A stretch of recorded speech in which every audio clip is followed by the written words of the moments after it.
Assalamualaikum warahmatullahi wabarakatuh. Halo para pelajar sekalian. Bagaimana kabar kalian? Masih suka tiba-tiba ngantuk pas lagi membaca atau menghafal Al-Quran?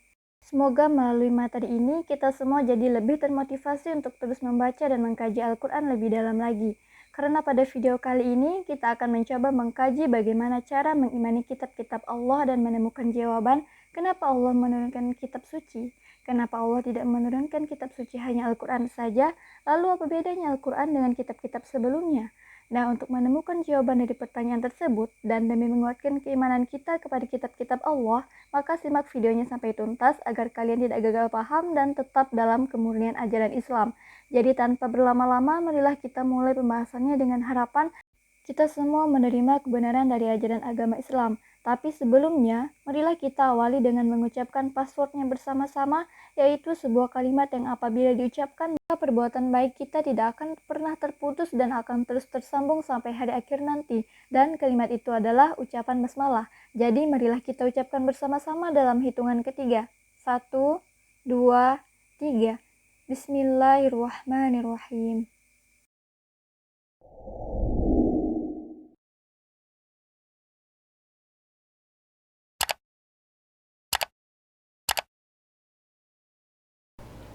Iman kepada kitab Allah Subhanahu wa taala artinya meyakini sepenuh hati bahwa Allah Subhanahu wa taala telah menurunkan kitab kepada nabi atau rasul yang berisi wahyu untuk disampaikan kepada seluruh umat manusia.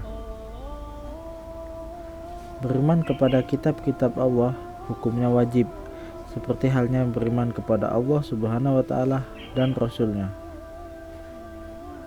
Allah Subhanahu wa taala berfirman dalam Al-Qur'an surat Al-Maidah ayat ke-48 yang artinya, dan kami telah menurunkan kepadamu Al-Qur'an dengan membawa kebenaran, membenarkan apa yang sebelumnya, yaitu kitab-kitab yang diturunkan sebelumnya, dan batu ujian terhadap kitab-kitab yang lain itu. Maka putuskanlah perkara mereka menuntut apa yang Allah turunkan, dan janganlah kamu mengikuti hawa nafsu mereka dengan meninggalkan kebenaran yang telah datang kepadamu. Allah Subhanahu wa taala menciptakan manusia adalah untuk beribadah kepadanya.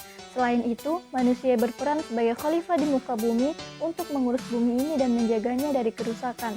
Maka untuk melakukan tugasnya sebagai hamba dalam beribadah dan sebagai khalifah dalam mengurus muka bumi, manusia membutuhkan petunjuk dari Allah Subhanahu wa taala.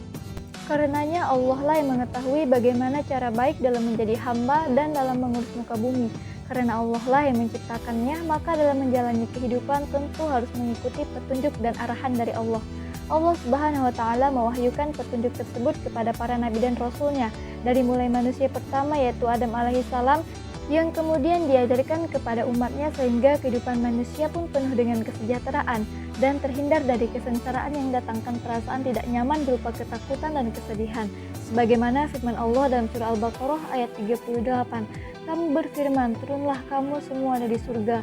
Kemudian jika benar-benar datang petunjuk kepadamu, maka barang siapa mengikuti petunjukku, tidak ada rasa takut pada mereka dan mereka tidak bersedih hati. Kemudian wahyu Allah yang berisi petunjuk tersebut ditulis dalam lembaran-lembaran terpisah seperti pelepah kulit pohon atau kulit binatang yang kita kenal dengan sebutan suhuf. Seiring dengan berjalannya waktu, maka wahyu Allah yang diturunkan semakin bertambah, yang kemudian suhuf atau lembaran-lembaran tersebut diikat dijadikan satu bundel, yang kemudian dinamakan dengan kitab. Nah, disinilah kita bisa menemukan perbedaan antara suhuf dan kitab, di mana suhuf adalah lembaran-lembaran terpisah yang berisi wahyu Allah atau firman Allah, sedangkan kitab adalah kumpulan dari suhuf. Maka istilah kitab juga dikenal dengan mushaf, yang berarti lembaran-lembaran yang wahyu atau firman Allah yang disatukan dalam sebuah buku atau kitab. Maka kita pun mengenal dengan istilah mushaf Al-Quran atau bisa juga disebut dengan kitab Al-Quran. Ketika manusia menjalani kehidupan sesuai dengan tuntunan wahyu Allah, baik ketika berupa suhuf atau lembaran terpisah maupun sudah terkumpul dalam sebuah kitab, maka kehidupan manusia pun terbentuk dalam sebuah sistem keyakinan dan prinsip-prinsip hukum serta petunjuk yang disebut dengan agama. Dalam sejarah kehidupan manusia, dimulai manusia pertama yaitu Nabi Adam alaihissalam sampai sekarang, Allah telah menurunkan kitab kepada beberapa nabi-nabinya.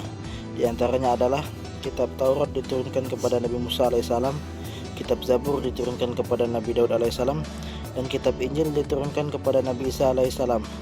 Yang terakhir, kitab Al-Quran diturunkan kepada Nabi Muhammad SAW.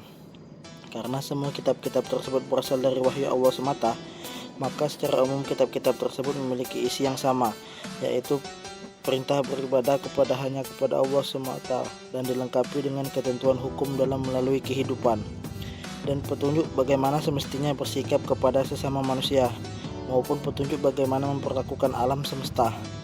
Maka tentu saja agama yang diturunkan oleh Allah pun hanya satu, yaitu agama Islam, sebagaimana yang difirmankan dalam Quran surat Ali Imran ayat 19. Sesungguhnya agama di sisi Allah ialah Islam. Terbukti bahwa nabi-nabi yang menerima kitab-kitab itu pun, baik Nabi Musa, Nabi Daud, dan Nabi Isa adalah beragama Islam, sebagaimana yang difirmankan oleh Allah dalam Quran surat Al-Baqarah ayat 136.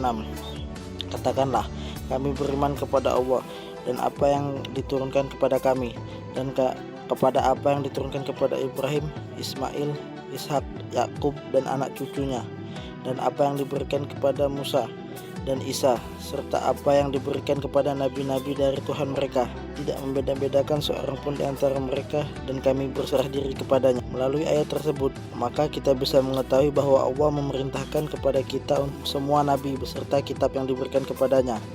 Dan ditegaskan pula di akhir ayatnya bahwa mereka nabi-nabi tersebut tidak pernah membeda-bedakan satu sama lain, dan mereka menyatakan diri bahwa mereka semua adalah seorang muslim. Namun sangat disayangkan karena nafsu dan keserakahan manusia, pemurnian agama Islam yang sudah Allah turunkan sejak manusia pertama yaitu Nabi Adam alaihissalam dan diikuti oleh nabi-nabi selanjutnya, akhirnya diubah oleh segelintir manusia yang tergoda oleh hasutan setan dengan cara mengubah isi kitab suci sehingga munculnya penyesatan-penyesatan. Hal ini pun dijelaskan oleh Allah dalam Al-Quran surat Al-Baqarah ayat 79. Maka celakalah orang-orang yang menulis kitab dengan tangan mereka sendiri, kemudian mereka berkata, ini dari Allah dengan maksud untuk menjualnya dengan harga murah. Maka celakalah mereka karena tulisan tangan mereka, dan celakalah mereka karena apa yang mereka perbuat. Diubahnya isi kitab yang sudah Allah turunkan sebagai petunjuk hidup, bahkan tentu saja berdampak pada kehidupan manusia yang menjadi kacau dan jauh dari kedamaian. Maka lahirlah agama-agama baru buatan manusia yang disebut dengan Yahudi dan Nasrani. Maka kita pun mengenal dengan istilah zaman jahiliyah, di mana penyembahan kepada Allah yang esa berubah menjadi penyembahan kepada berbagai jenis patung yang disebut berhala. Bahkan akhir-akhir ini banyak agama baru bermunculan. Tidak sedikit yang menyembah matahari, pohon besar, sampai menyembah setan. Selain itu, perilaku manusia berubah menjadi makhluk yang biadab, di mana mereka berani mengubur anak perempuan hidup-hidup, khamar, perjudian, dan perzinahan merajalela. Peperangan yang banyak merenggut nyawa orang yang tidak berdosa dan berbagai bentuk kekejian lainnya. Akhirnya dengan rahmatnya, Allah Subhanahu wa Ta'ala mengutus Nabi terakhir yaitu Nabi Muhammad SAW untuk mengembalikan kemurnian ajaran agama Islam, menyempurnakan ajaran agama Islam agar kehidupan kembali damai. Dan dengan diturunkannya Al-Quran disertai dengan jaminan bahwa Allah akan menjaganya agar tidak ada yang mampu merubahnya, sebagaimana disebutkan dalam Quran surat Al-Hijr ayat 9. Sesungguhnya kamilah yang menurunkan Al-Quran dan pasti kami pula lah yang akan memeliharanya. Lalu bagaimana sikap kita sebagai seorang muslim terhadap kitab-kitab sebelumnya seperti kitab Taurat, Zabur, dan kitab Injil? Pada hakikatnya sumber kitabullah itu satu, yakini berasal dari Allah Subhanahu wa Ta'ala. Maka di antara satu kitab dengan kitab lainnya terdapat saling berkaitan dan bersinggungan. Setiap muslim wajib mengimani semua kitab Allah Subhanahu wa Ta'ala, dan sikap seperti ini tentu menjadi kemuliaan Islam. Namun pada pengamalannya hanya Al-Quranlah yang harus dijadikan pedoman dan petunjuk, sebab semua kitab suci selain Al-Quran sudah tidak utuh dan original lagi, karena sudah mengalami banyak perubahan, penambahan, bahkan pengurangan. Misalnya kitab Injil yang paling dekat masa kewahyuannya dengan Al-Quran, yang sudah tidak dijumpai lagi naskah aslinya dalam bahasa Aramea. Saat ini yang ditemui hanyalah perjanjian baru yang terdiri atas 4 versi Injil yang disebut karya-karya sahabat Yesus, yakni Injil Matius, Injil Yahya, Injil Lukas, dan Injil Markus. Di samping itu masih ada 23 kitab lainnya. Itulah sebabnya jika kitab Injil saja tidak ditemukan naskah Jika kitab Injil saja sudah tidak ditemukan naskah aslinya, padahal paling dekat pewahyuannya dengan Al-Quran. Apalagi kitab Taurat dan Zabur yang masa pewahyuannya lebih lama lagi. Semua itu semestinya semakin menguatkan keyakinan kita selaku umat Islam untuk selalu berpedoman kepada Al-Quran. Maka dari itu, tugas kita sebagai seorang muslim adalah mempelajari agama Islam yang bersumber dari kitab Al-Quran dengan penuh semangat serta mengamalkannya demi kebahagiaan dan kedamaian kehidupan di dunia dan keselamatan hidup kita di akhirat kelak. Perilaku mulia terhadap kitab-kitab Allah. Pertama, meyakini bahwa kitab-kitab suci sebelum Al-Quran datang dari Allah Subhanahu wa Ta'ala. Yang kedua, menjaga kemurnian Al-Quran dengan menghormati, memuliakan, dan menjunjung tinggi kitab suci Al-Quran.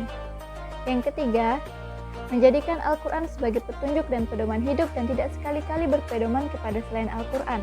Yang keempat, berusaha untuk membaca Al-Quran dalam segala kesempatan dikala suka maupun duka. Kelima, berusaha untuk mengamalkan isi Al-Quran di dalam kehidupan sehari-hari, baik di waktu sempit maupun di waktu lapang.